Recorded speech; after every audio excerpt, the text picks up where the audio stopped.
pessoal, sejam bem-vindos a mais um Evangelho no Lar, promovido pela nossa Casa de Oração Prosebem. Como vocês estão?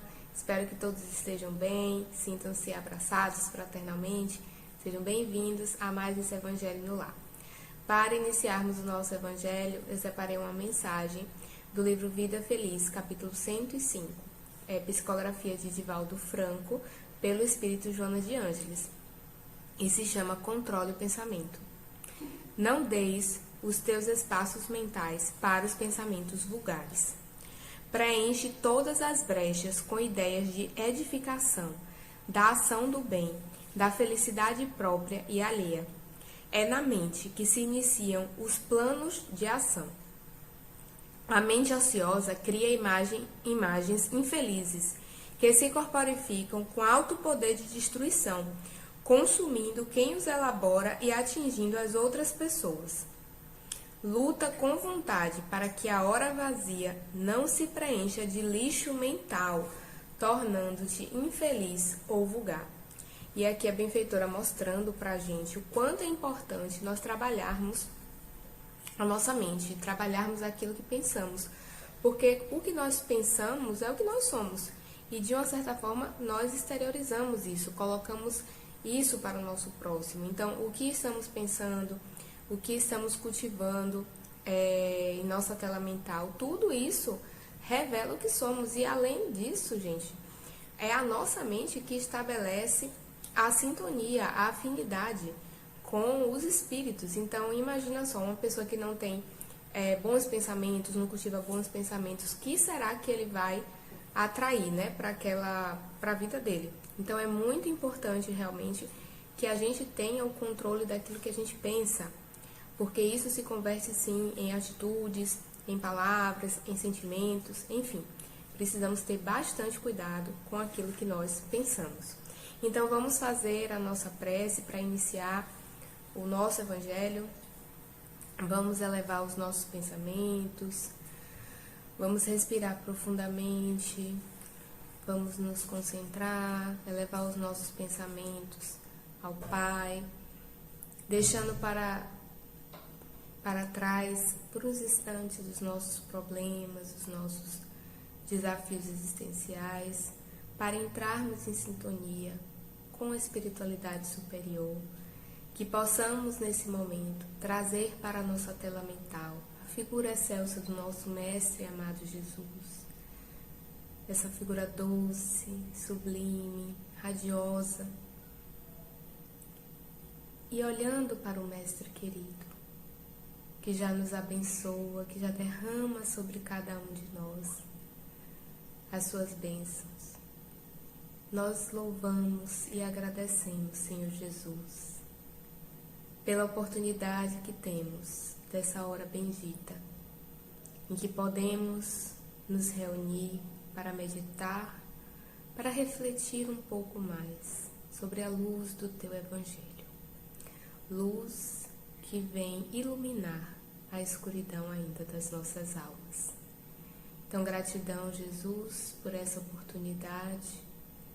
Rogamos que nesse momento, durante o Evangelho, permita, Senhor, a espiritualidade amiga, que abençoe as nossas consciências, que possam, Senhor, nesse momento, desfazer todas as energias deletérias, todas as formas de pensamentos negativas, para que o nosso ambiente, Senhor, seja purificado, abençoado, e assim possamos, Senhor, bem absorver as lições de hoje. Gratidão, Deus Pai, gratidão, Mestre amado Jesus, gratidão, Espíritos amigos, queridos. Que assim seja. Que assim seja, amigos. Então, hoje nós vamos ler uma mensagem que foi trazida pelo Espírito Pascal, na cidade de Sens, no ano de 1862. Está lá no livro O Evangelho segundo o Espiritismo, no capítulo 11, Amar o Próximo como a Si Mesmo, no item 11, e se chama O Egoísmo. É uma mensagem grandezinha, né, um pouquinho, E eu também trouxe umas questõezinhas do Livro dos Espíritos, que fala sobre o egoísmo. É um tema bastante importante para a gente refletir. E quem quiser pode acompanhar, certo? A leitura pelo livro Evangelho segundo o Espiritismo. Então, capítulo 11, item 11. E o Livro dos Espíritos eu vou dar uma lida a partir das questões da questão 913, que fala sobre o egoísmo. Lá na parte das leis morais, que ele vai falar sobre a perfeição moral. Então, vamos iniciar fazendo a leitura aqui do item 11, tá? O egoísmo, esta chaga da humanidade, tem que desaparecer da Terra, porque impede o seu progresso moral. É ao Espiritismo que está reservada a tarefa de fazê-lo elevar-se na hierarquia dos mundos. O egoísmo é, pois, o alvo para o qual todos os verdadeiros crentes devem apontar suas armas, sua força, sua coragem. Digo coragem porque é preciso mais coragem para vencer a si mesmo do que para vencer os outros.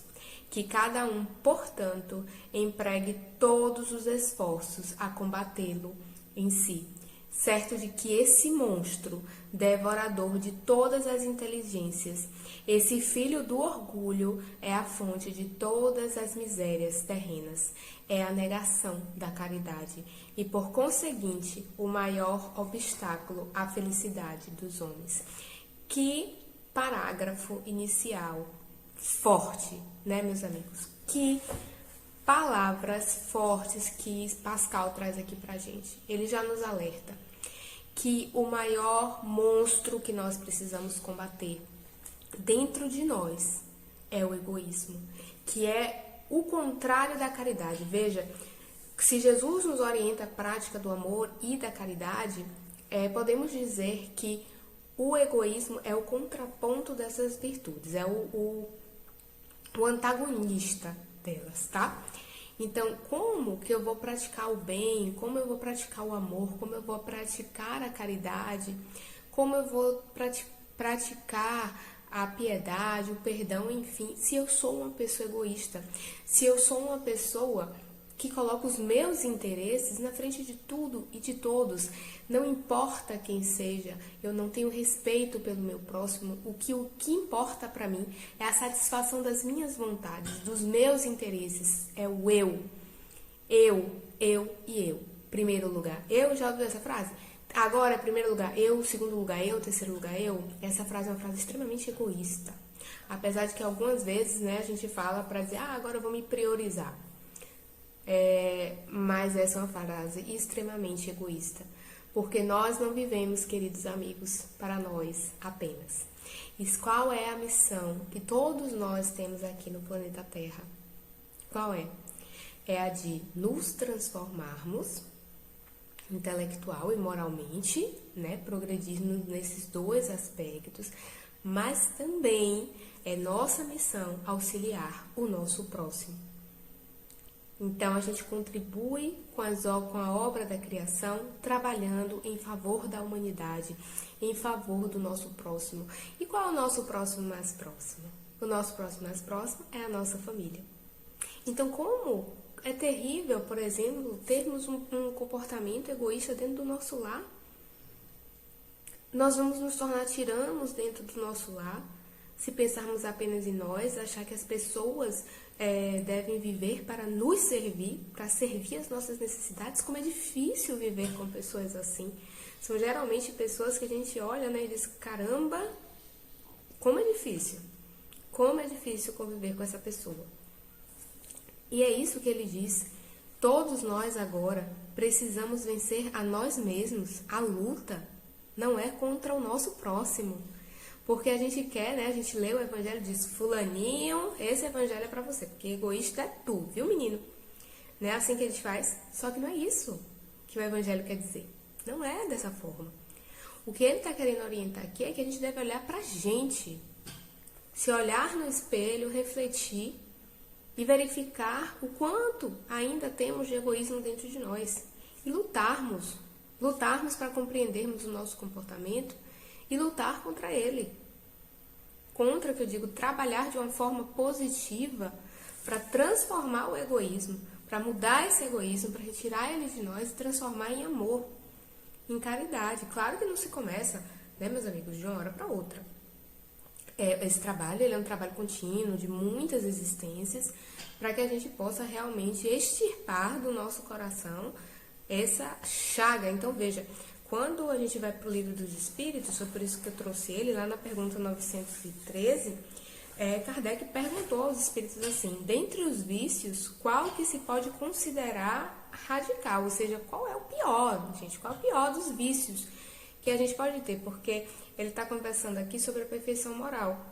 Então, para eu alcançar essa perfeição moral, de todos os vícios que a humanidade possa ter, Kardec pergunta: qual que a gente pode considerar, assim, o mais radical? Esse aí a gente tem que realmente ter muita atenção e cuidado com ele. E ele disse: já o dissemos inúmeras vezes, isso aqui é a espiritualidade respondendo, na 913. Já o dissemos inúmeras vezes, o egoísmo.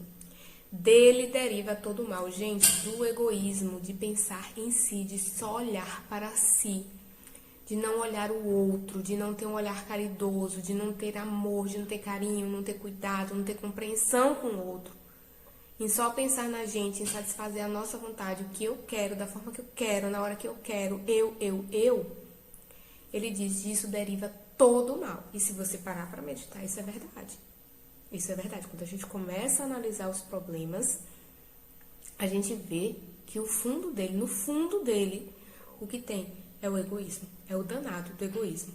E ele diz: estudai todos os vícios e vereis que no fundo de todos há egoísmo. E é verdade. Gente, se a gente pega todos os problemas que a gente passa e a gente começa a analisar, fazer uma grande reflexão sobre isso, a gente percebe que tudo no fundo é egoísmo. É nós olharmos mais para nós, para as nossas vontades, e não olhar para o outro.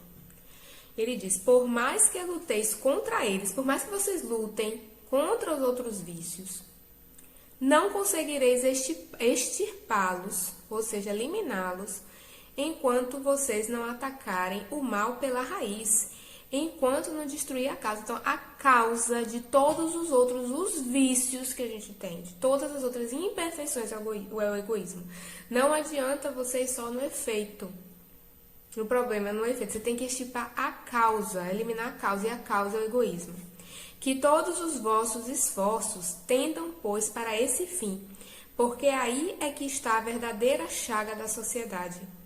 Quem quiser aproximar-se da perfeição moral já nesta vida, deve extirpar do seu coração todo sentimento de egoísmo, pois o egoísmo é incompatível com incompatível com a justiça, o amor e a caridade. Ele neutraliza todas as outras qualidades. Não adianta você ter nenhuma outra qualidade se você está com o seu coração cheio de egoísmo. Gente, como isso é sério. Como isso é sério. E ele diz, na 914, Kardec, né?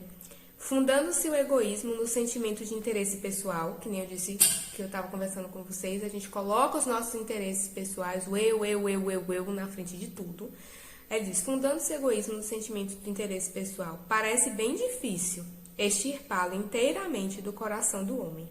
Chegar-se a isso, ou seja, nós vamos realmente, Kardec pergunta: nossa, isso parece muito difícil.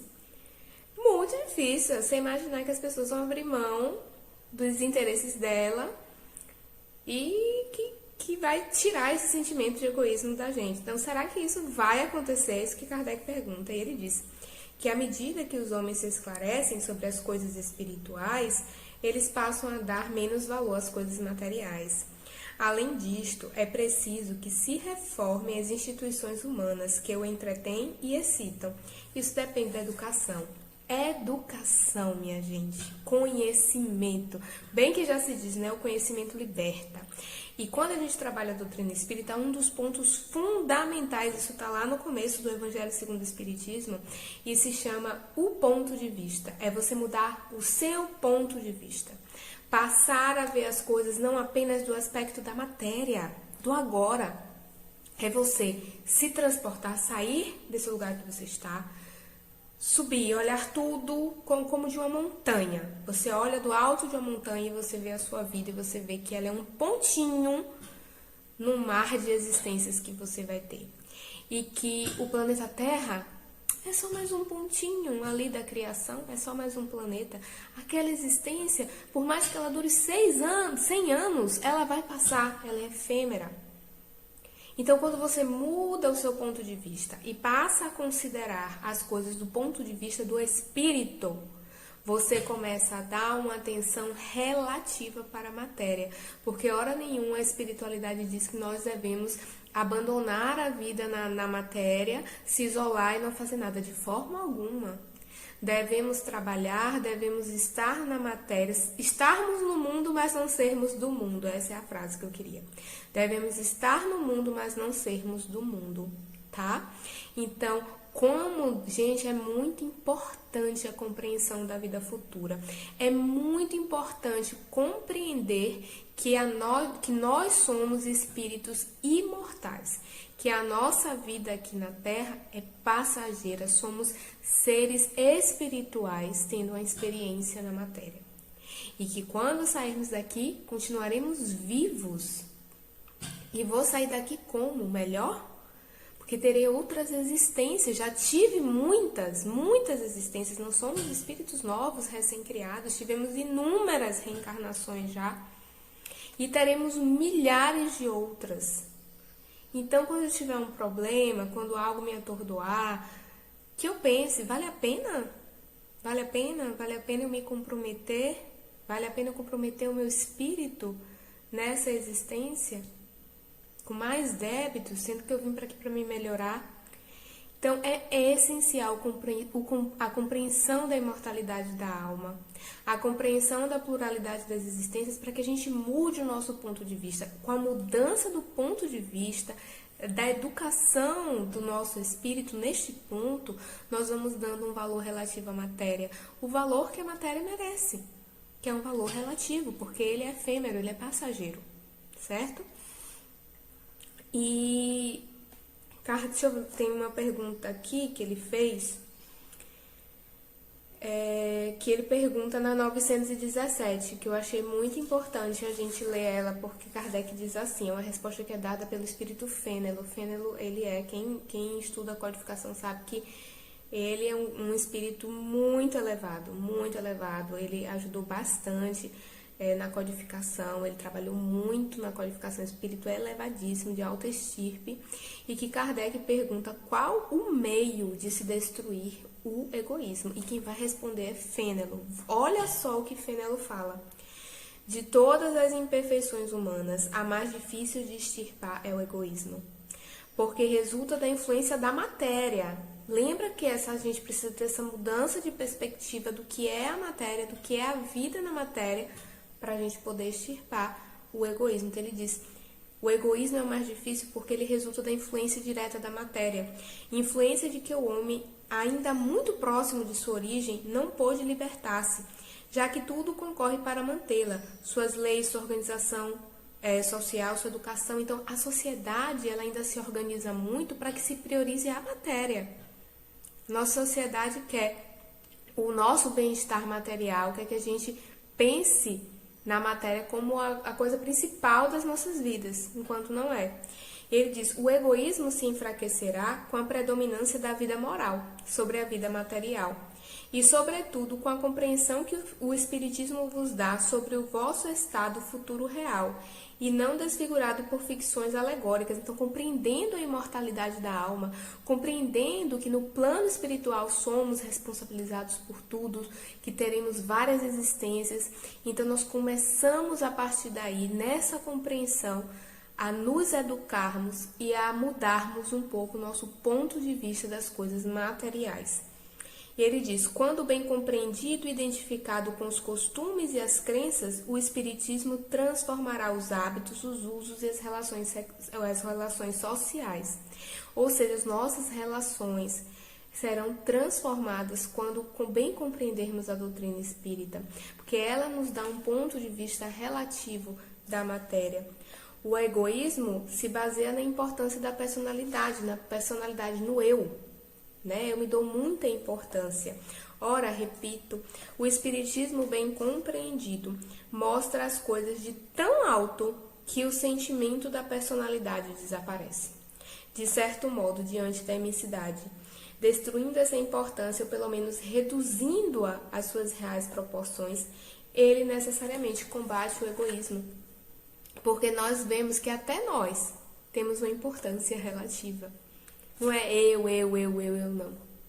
Eu também, mas o meu próximo segue aí, ó, do ladinho. Eu tenho que ajudar ele, eu tenho que compreender, eu tenho que ajudar a humanidade. Não pode ser só o que eu quero. Aí ele diz, o choque que o homem experimenta do egoísmo dos outros é o que muitas vezes o torna egoísta, porque sente a necessidade de colocar-se na defensiva. Somos vítimas, muitas vezes vítimas do egoísmo do outro. E aí a gente diz, eu não vou ser mais besta não, agora eu e eu.